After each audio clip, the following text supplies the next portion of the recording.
Ao quarto capítulo, vídeo 1, vamos falar um pouquinho então nesse daqui sobre o ciclo de vida dos sistemas, usuário e sistema de informação, BI, um pouquinho de BI e também um pouco da segurança da informação.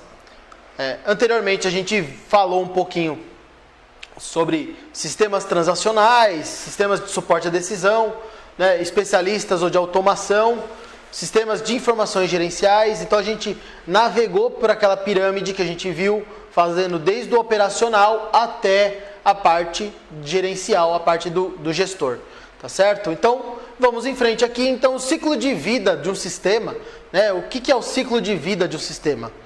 Ele, basicamente, ele é conhecido como o ciclo de vida do software e refere-se aos estágios que ele tem, desde sua concepção, da sua criação, até o seu encerramento, né?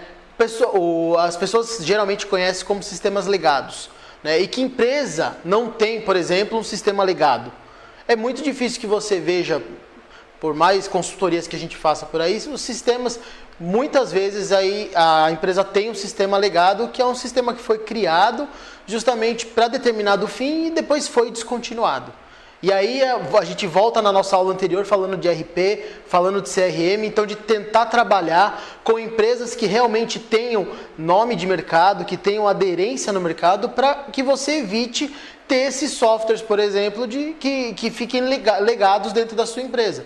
E isso depois, quando você tem, por exemplo, que migrar para outra ferramenta que for mais pesada, você vai acabar tendo muita dificuldade e provavelmente vai até ter que investir muito dinheiro, né? Porque, por exemplo, para migrar para um sistema de RP que seja potente, que seja parrudo, você vai ter muita dificuldade tendo o sistema legado ali, transferir essa informação para lá, né? E vai ter trabalho, hora trabalhada, consultoria, tudo isso é dinheiro que você vai investir para poder migrar depois para um sistema mais parrudo. Então, a melhor coisa é você já ter esse sistema, começar, mesmo que seja agora pequeno, com um sistema que te dê escalabilidade, que dê para você depois crescer com ele e não precise ficar trocando.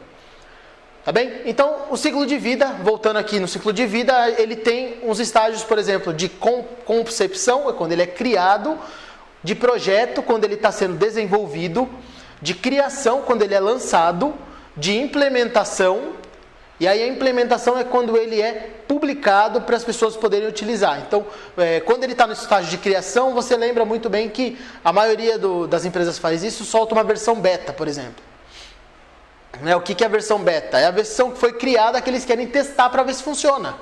Então, quando eles criam essa versão beta, é justamente para bater lá e falar, não, o cliente usou e está funcionando, podemos implementar. Então, aí ele vem para a implementação e aí ele é lançado oficialmente para funcionar.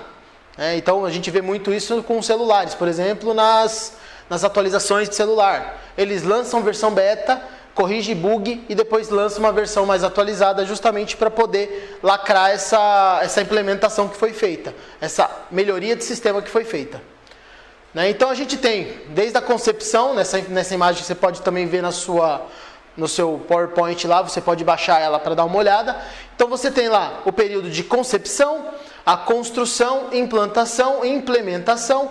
Depois que ele é lançado, ele tem um tempo de vida, que a gente chama de maturidade, né? Então a utilização desse sistema, então a Apple lançou o iOS 13, por exemplo.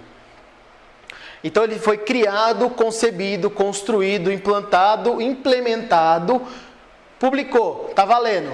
Tem o seu período de maturidade, de utilização, e depois ele começa a cair em declínio, porque os outros aplicativos começam a atualizar, e isso começa a te dar um problema de declínio aqui, de manutenção, até ele encerrar, e aí é quando a Apple lança uma versão nova de um sistema operacional.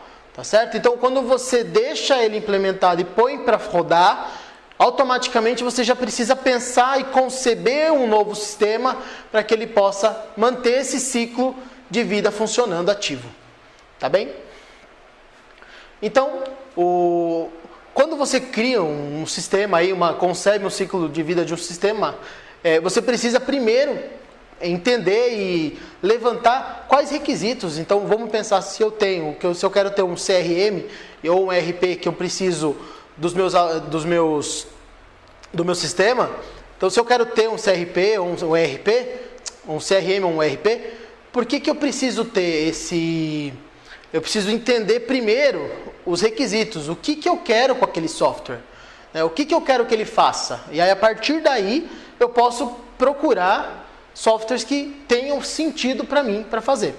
Então, a primeira coisa que eu preciso pensar, então, é analisar os requisitos, que são as funcionalidades que o meu software vai ter, para eu poder escolher melhor o que eu quero de sistema. Depois aí eu venho a construção. E a construção, se você já tem, por exemplo, um CRM ou um ERP que é top de mercado, ou que já tem uma aderência de mercado, a construção a gente vai pensar no setup, na implementação, na construção desse software dentro da sua base de dados, dentro do seu ambiente. Isso a gente vai pensar como construção do software, tá certo?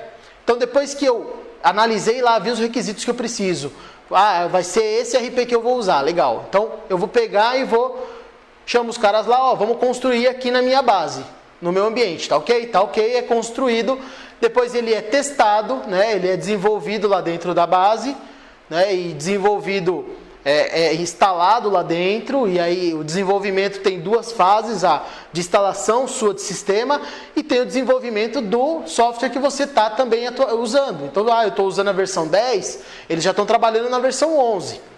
E aí isso tem que ter uma rotatividade, que é o ciclo de vida que a gente viu lá no começo. Depois disso eu tenho a implementação. Então, analisei requisito, entendi, construí, fiz a instalação completa, aí vem para a implementação. Eu ponho o meu usuário para usar, treino e ponho o meu usuário para usar. E aí eu volto lá no meu ciclo funcional, na maturidade, onde os meus funcionários dentro da empresa vão usar o sistema que eu coloquei até ele começar a me dar manutenção. E aí eu preciso atualizar o sistema, atualizei o sistema, volta nesse ciclo que é o quê? Quando está na maturidade, eu preciso treinar meu funcionário para que ele possa usar o sistema de uma maneira mais adequada. Tá bem? E aí a manutenção serve para isso. Então a gente dá manutenção, treina o funcionário, aí o ciclo sempre roda e aí a gente vai sempre pensando nesse desenho de conceber. Então analisei, para finalizar, analisei, construímos, implementamos, implantamos, implementamos. Aí lá em cima, na maturidade, treinamos o pessoal para poder usar o sistema e aí, por fim, ele vai declinar e a gente vai implantar um novo sistema. E isso acontece para todos e para todas as empresas. Então, quer dizer, obviamente, quando você coloca, e aí a gente falou lá atrás de como funciona o ciclo de vida do sistema, você pensa que o seu usuário ele precisa também aprender a usar esse sistema. Uma das fortes adesões a um sistema operacional, por exemplo, por que o Windows hoje ele é da grande massa e as pessoas usam bastante o sistema operacional da Windows? Porque quando você compra um computador, geralmente ele já vem com o Windows e ele é muito intuitivo e fácil de utilizar. E com o sistema, ele funciona da mesma forma. Então não adianta você, ir pensando no sistema e o usuário, a gente tem também duas frentes. Você tem que pensar no seu usuário interno, que são os seus colaboradores, seus funcionários, e tem os usuários externos, que são as pessoas que vão usar o seu sistema. Então, quando a gente pensa no sistema interno, eu preciso, por exemplo, treinar os meus funcionários, e aí a cada ciclo novo de vida do produto, do sistema que eu vou ter, eu preciso treinar meus funcionários novamente. Então é um ciclo que também tem necessidades e que isso gera também impactos financeiros na empresa. Então se eu de repente não treino meu funcionário para usar determinado software, ele demora muito para usar e aí o que acontece? Quando ele demora muito para usar, ele não consegue usar. Quer dizer, é simples, se você não treina o cara para fazer determinada tarefa, ele não vai fazer aquela tarefa. E se você pedir para ele fazer, ele vai levar horas para fazer. Você está perdendo aí receita, porque você está perdendo um funcionário para fazer uma atividade que realmente não tem sentido ele fazer, só porque você não treinou ele. Então essa é a grande importância quando a gente fala de sistema e usuário. Então a gente falou agora do sistema do usuário interno. E aí a gente também vai falar agora do usuário externo. E o usuário externo também, a gente tem que pensar que são, por exemplo, os usuários da internet, os clientes, os potenciais clientes. Então, se você não tem, por exemplo, na internet, uma página que seja de fácil entendimento, um site que seja objetivo, que tenha conteúdos de fácil usabilidade, que o cliente que chegue lá, ele ache a informação que ele precisa com poucos cliques, tudo isso te gera problemas, e aí a gente vai falar de problemas tanto de venda, você não consegue vender, então, o cliente não consegue chegar no meu site, lá nos meus serviços. Se ele não consegue chegar nos seus serviços, querido, então você realmente tem um problema. Então você não vai vender, você não vai ter conteúdo, porque o seu cliente não está chegando na sua informação. Então isso é muito importante também quando você vai ter um sistema funcionando, porque ao ter o sistema lá funcionando, você tem que ser capaz de entender e de gerenciar que as informações que estão lá disponíveis para os seus clientes, tanto interno quanto externo, sejam compatíveis e de fácil entendimento. Então você tem que analisar uma série de coisas, como o público-alvo, quem que vai usar, como que vai usar. Né? No ambiente interno, quando eu estou falando dentro da minha empresa fica muito mais fácil, porque eu sei quem são essas pessoas. Né? No ambiente externo, eu tenho que fazer uma pesquisa de mercado para entender quem são os meus clientes que acessam o meu site, por exemplo.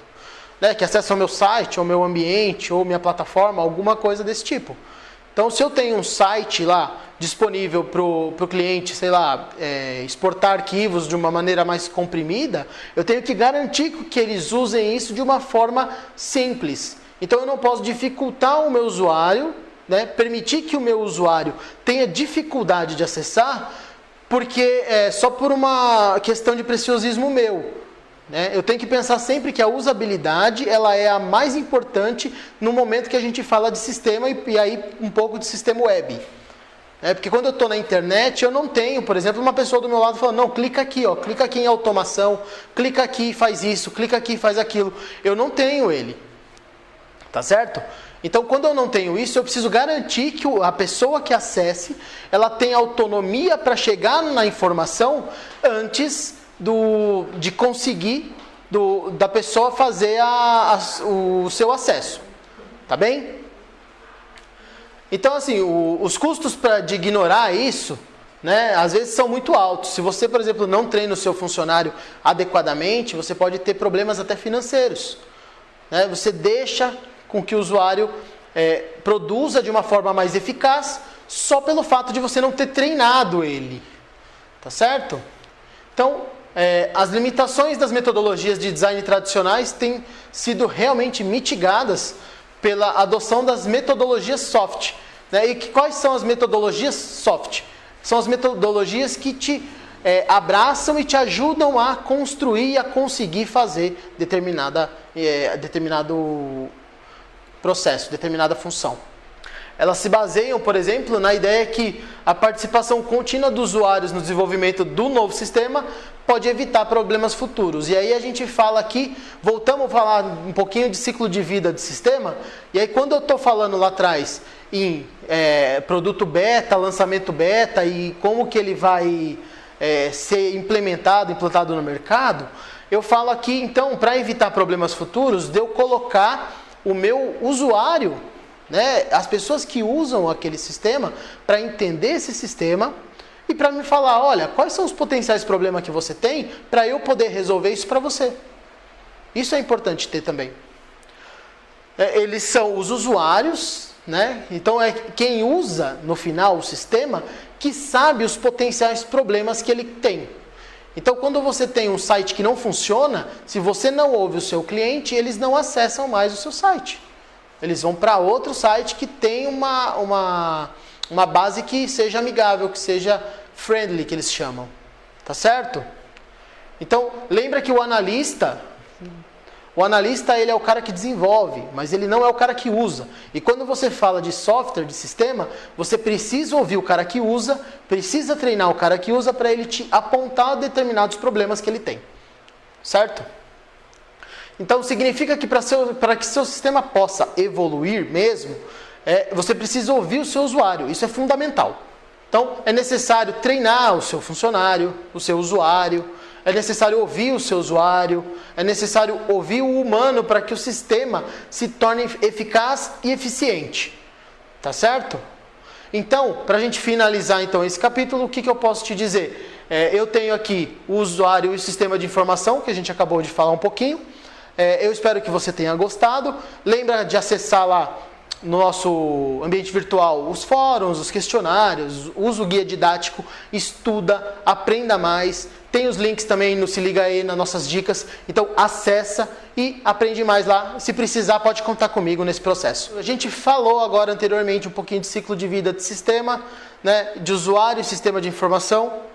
E a partir de agora a gente vai falar sobre BI, um pouquinho de Business Intelligence e segurança da informação. Tá ok? Vamos lá?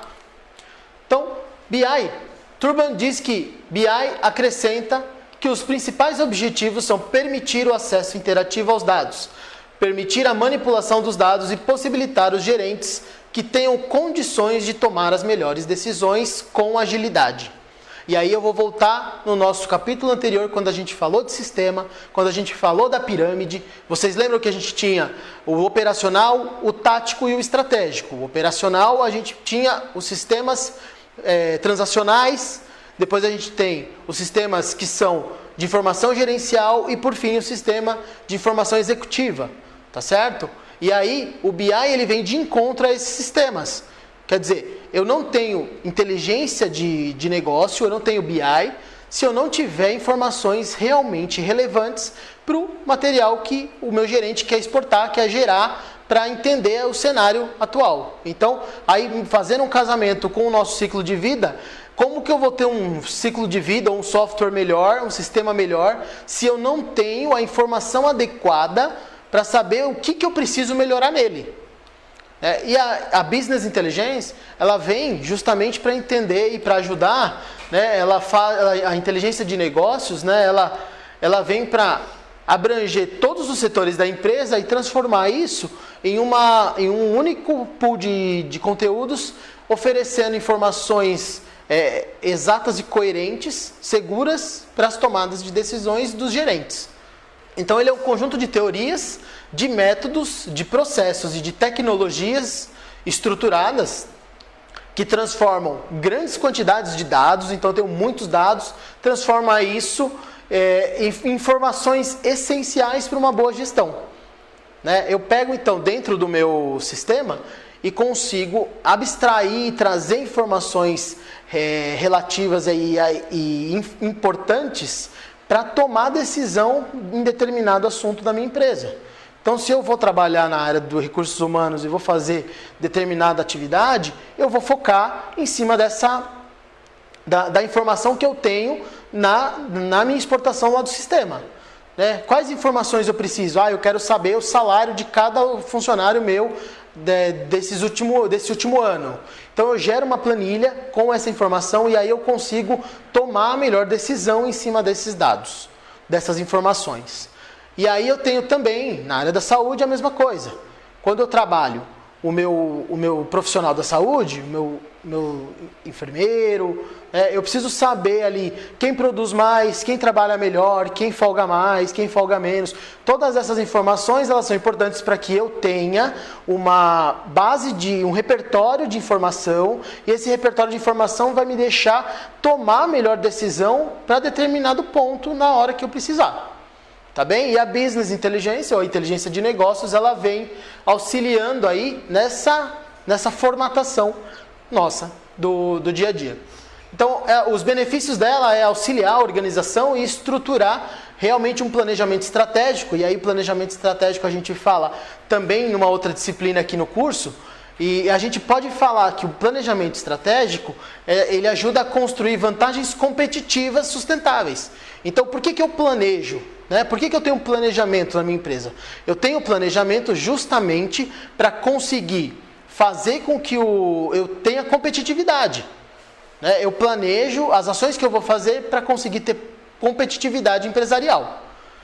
E aí eu agrego valor na minha empresa às soluções oferecidas para os meus clientes. Então, quando eu planejo, eu entendo o cenário do meu cliente futuro e eu consigo fazer com que ele ganhe algum benefício em cima cenário que eu já tenho pensando no meu planejamento estratégico, tá bem? As vantagens do BI, que são enormes, mas a gente vai falar de uma aqui que é muito importante. E primeiro, ela dá mais velocidade à tomada de decisão. Então você imagina, por exemplo, você conseguir gerar um relatório de quantos clientes não pagaram o mês passado. Se você for fazer isso manualmente, se você tem 10 clientes é muito fácil, você põe um funcionário para fazer e em meia hora ele faz. Se você tem 100 mil clientes, você praticamente vai deixar o funcionário 1 ano fazendo isso e quando ele terminar você vai ter que fazer novamente. Então não tem sentido. E aí o suporte à tomada de decisão, ele é muito mais entendível e ele é muito mais completo. Por quê? Porque a gente tem a facilidade de visualizar e de analisar os dados de uma forma rápida usando o sistema. Beleza? Então aí, vocês podem ver também na apresentação, vocês podem acessar e dar uma olhada, que a gente tem, por exemplo, aqui, o meu negócio, a minha gestão, a tecnologia da informação, e aí, em sintonia com tudo isso, eu tenho o meu BI, que é onde ele pega e faz toda a amarração das vantagens do meu negócio dentro dos meus círculos aqui que vocês podem ver. Vou falar um pouquinho agora sobre Big Data, E Big Data é quando você interpreta grandes volumes de dados e de grande variedade. Então, quando eu pego várias informações, vários conteúdos e faço um casamento deles. Então, existem soluções específicas para isso e permite que os profissionais de TI trabalhem com informações não estruturadas, para ter uma maior velocidade. Então, os princípios do Big Data são 5. E a gente vai falar em volume, variedade, velocidade, veracidade e valor. Esses 5 são os pilares do Big Data e, em cima deles, os dados são gerenciados. Então, veracidade é sobre as fontes e a qualidade dos dados. Então, eles devem ser confiáveis. Já o V de valor são os benefícios do Big Data e os benefícios que eles vão trazer para a sua empresa. Aí um exemplo grande, um exemplo bom de Big Data, a gente pode falar, por exemplo, do Netflix e da Spotify. Então a Spotify eu tenho, por exemplo, um Big Data aqui que faz o quê? Conforme eu escuto músicas no Spotify, ele me apresenta novos cantores que têm o mesmo perfil do meu usuário. Então ele entende, a Netflix faz isso também muito bem, ele entende o perfil de usuário, então é business inteligência, ele entende o perfil do usuário e quando ele entende esse cara, ele consegue te apresentar conteúdos que sejam relevantes para você. Então você vai aprender mais sobre isso, por quê? Porque você gosta disso. Tá ok? Eu quero falar aqui para você rapidamente sobre segurança da informação, para a gente poder arrematar e finalizar esse 4º capítulo, tá bom? Então, a segurança da informação, ela é essencial quando a gente fala em sistema de informação gerencial. Se você não tem um ambiente seguro, um ambiente criptografado e que tenha dados criptografados e bem seguros, você praticamente perde competitividade na sua empresa. Tá ok? Então você precisa ter, além de um sistema de informação que te dê suporte à informação e te dê conteúdos de informação, você precisa ter também o sistema, a segurança da informação para ele. Tá bem? Então ela praticamente precisa de confidencialidade, integridade, disponibilidade e autenticidade. Então, quando você cria perfis de usuários para eles acessarem determinados relatórios, isso já é uma segurança que você tem da informação. Para garantir que, por exemplo, um cara de vendas não acesse o seu financeiro, para saber quanto você ganha, por exemplo. Tá bem? Então, assim, você não pode, por exemplo, deixar um frentista do posto ter acesso às vendas gerais do posto. Não é porque, mas é porque você está fazendo filtro. Não, não é filtro. Na verdade, assim, cada um tem a sua parte na empresa, o seu pedacinho do trabalho. É uma engrenagem de uma engrenagem maior. E essas engrenagens, elas precisam estar bem colocadas, senão não funciona direito. A empresa não funciona direito. Tá certo? E a segurança da informação ela é importante por isso, para garantir que as engrenagens vão rodar sem que uma veja a outra. Tá bem? E aí, a segurança da informação também passa por um pouco das redes sociais. né? Então, o que o seu funcionário coloca nas redes sociais, como ele se porta nas redes sociais, isso também é importante, tanto para a área da RH, quanto para a área da saúde, quiçá para qualquer área, você entender o que o seu funcionário também faz fora de lá. Porque, querendo ou não, o funcionário que está na sua empresa, ele é parte da sua empresa, estando trabalhando ou não. Então, se o cara ele é uma pessoa que não traz uma boa influência, talvez seja para se conversar e se entender melhor esse entendimento. Tá bem? Bom, então, só para a gente resumir aqui, a gente falou nesse capítulo um pouquinho de BI, falou um pouquinho de segurança da informação. Obviamente o conteúdo não está esgotado nesse vídeo, é muito pouco tempo, mas eu gostaria que você acessasse lá a apostila, o guia didático, fizesse os fóruns, que lá a gente vai conseguir trabalhar muito mais as informações e ter conteúdos muito mais relevantes e muito mais prazerosos para trabalhar, tá bom, gente? Então eu agradeço, né, imensamente. Acesse o Se Liga Aí, veja lá os links que são importantes para você fazer, ler um pouco mais, ver alguns vídeos, poder acessar conteúdos que agreguem valor para você e que você seja um bom gestor. Eu espero ter conseguido atingir o objetivo de fazer com que você entenda um pouco mais sobre sistemas gerenciais. E se tiver alguma dúvida, fica à vontade de entrar em contato pelo ambiente virtual de aprendizagem, tá bom? Um grande abraço e a gente se vê numa próxima disciplina. Até mais!